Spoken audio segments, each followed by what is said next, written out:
Leetcode 1, the very first problem on the Leetcode website called toSum, an easy problem.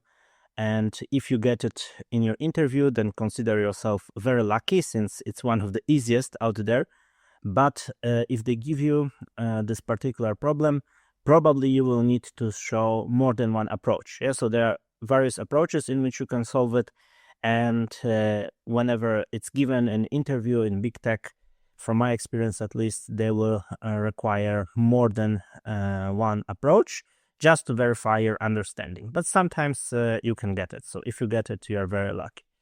And here is the description. Given an array of integers called nums. Yeah, so we have 1, 2 inputs. The first input is this nums, those nums, array of or list in Python of integers, and an integer target. Return indices of the two numbers such that they add up to target. Yeah, so we want to have two numbers from that list or from that array, from the first input, which together add up to target. So A and B from nums, which together get equal the target. And we can have both negative and positive numbers, and also target can be both negative and positive, but only one valid answer exists. Yeah, those are the constraints. You may assume that each input would have exactly one solution, and you may not use the same element twice. Yeah, so another thing which is quite obvious, but they stated it nonetheless, is that, for example, if the target is 6 and you find 3, you cannot just use the same element twice. You can return the answer in any order, so it doesn't matter. But what is the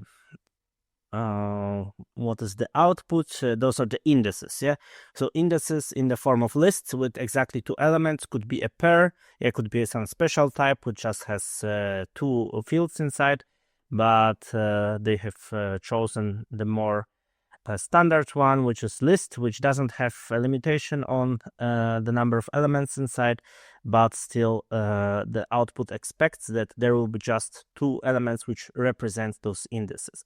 Yeah, so there will be an answer and there will be exactly one answer, which all of those things simplify that problem a lot. And here are a couple of examples. The first example, 2, 7, 11, and 15. And the target is 9, and already 2 plus 7 equals 9. So the indices that we return are 0, the very first index, and the second index 1. In the second example, the target is 6. So we have 3, 2, and 4, and 2 plus 4 equals 6. So we return this index and that index, 1, 2. And the third example, the target is 6, and we have just 2 elements. So in edge case, we should probably have at least 2 elements here, and this is even stated here in the constraints. So there won't be an empty list for sure. At least 2 elements have to be there, but the numbers can be repeated. Okay, so in such a case, when the target is 6 and we have 3 given 2 times, then you can use it, but you cannot use the same index twice. Yeah? So it could be that the number itself is duplicated multiple times, but the indices that we return have to be unique. Okay, so that's it. And there is a follow-up. Can you come up with an algorithm that is less than O(n) squared time complexity? And of course, we will come up with such an approach, but first let's do the brute force. So let's copy that.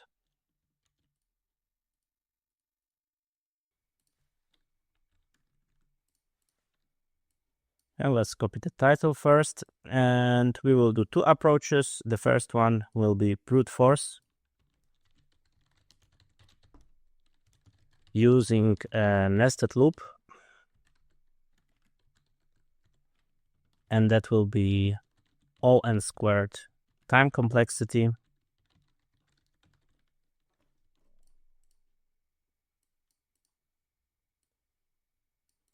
And then the second approach, we will use an auxiliary data structure, this time hashmap or dict, as they are called in Python. And of course, I made some spelling error. And and this will be O(n) time complexity. So let's first discuss the first approach, which is the brute force one with 2 loops.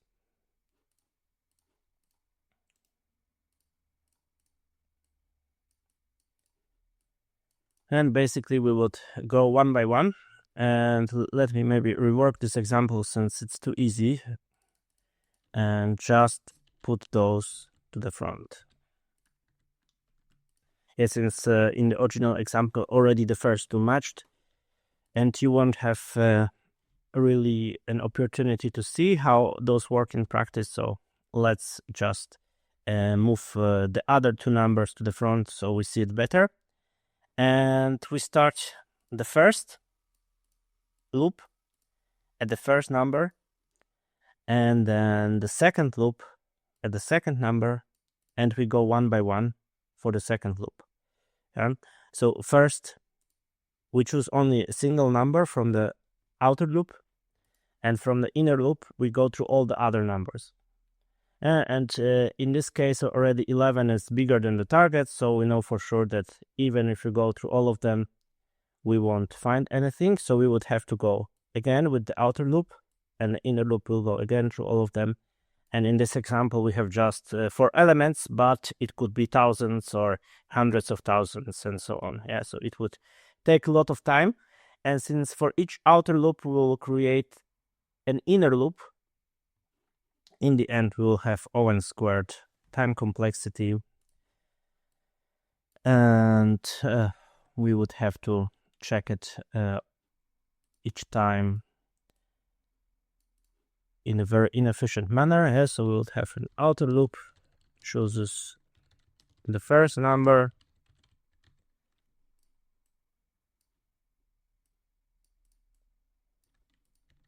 and that is our blue here.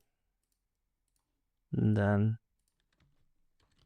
inner loop goes through all the other numbers, and each time we try to add first plus second. Yeah?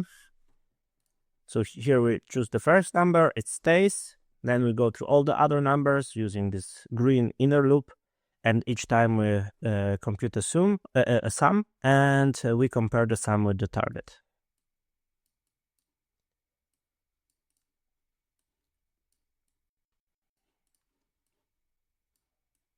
This, and that's it. Yeah, so we would do it like this, then move the blue one, and finally blue plus green gives the target. Yeah, so in the code it works this for I in range, or R and first in enumerate,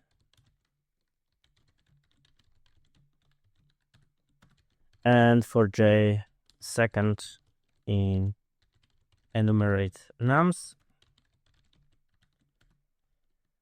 We can try to add both first plus second. If they equal to the target, then we return I and J. Yeah, let's run it. And of course we could optimize it a little bit. First is not defined, so like this. And not starting from the very beginning, but starting from I plus J. But let's see what's the output here. Yeah. So it looks like it's not an optional, this optimization that I thought about, since right now we'll end up with the situation where we use the same index twice. We could, maybe let's do it. So if I equals J, then we continue. Yeah, so we could optimize it like this. Well, this is not an optimization, just correction. And then the second idea will be the optimization. But here we will always go through all the numbers in each loop. Yeah, and of course we are very slow. And the better one would be to start from I+1, and the start will be also I+1.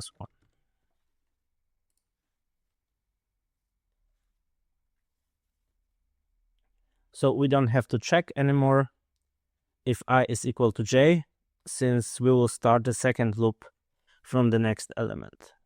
Yeah, and it's already a little bit faster. And now let's do the real deal solution, the auxiliary data structure using dictionary. So we could store the second approach.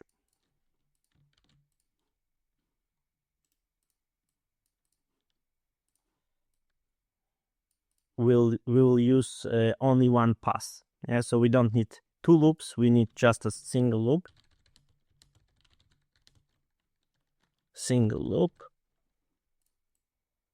That's why it's ON. And we see the whole trick is to store.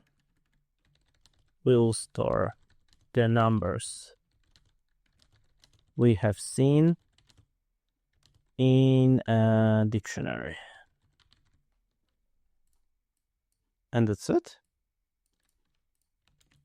And instead of comparing it with every other number, we'll just check if its complement is inside the dictionary. What is the complement? So for each number, let's call it x, we will check if the complement, which is what? Target minus x, is already in the dictionary. And that's the whole trick.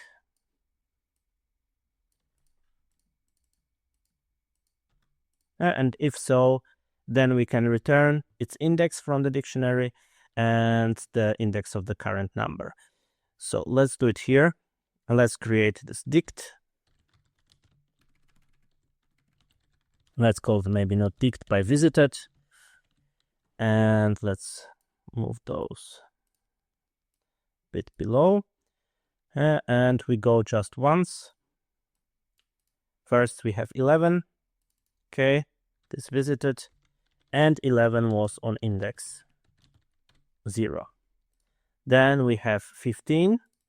Okay, visited. There is no complement here. We store 15 on index 1.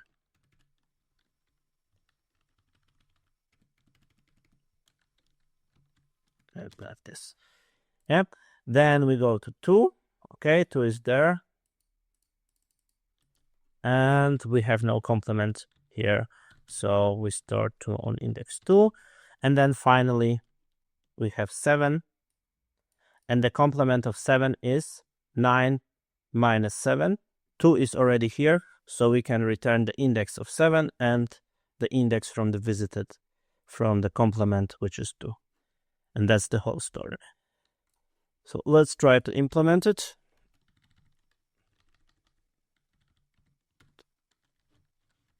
So visited will be an empty dict.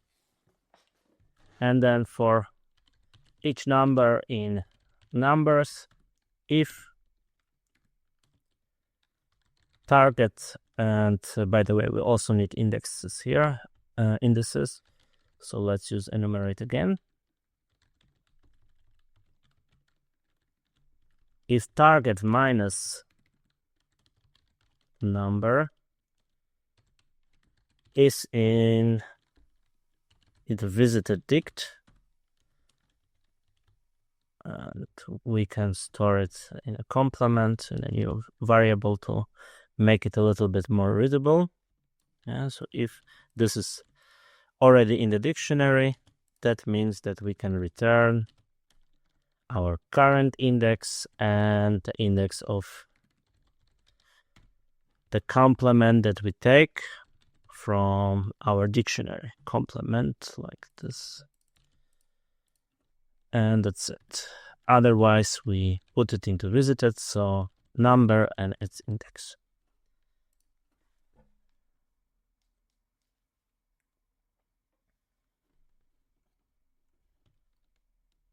And of course I made a spelling error, which I always do. Let's rerun it and see how fast we got. And we went from the slowest to the middle to the fastest with those three approaches. Since here we, inside the nested loops, we did two variations and one was much faster than the other.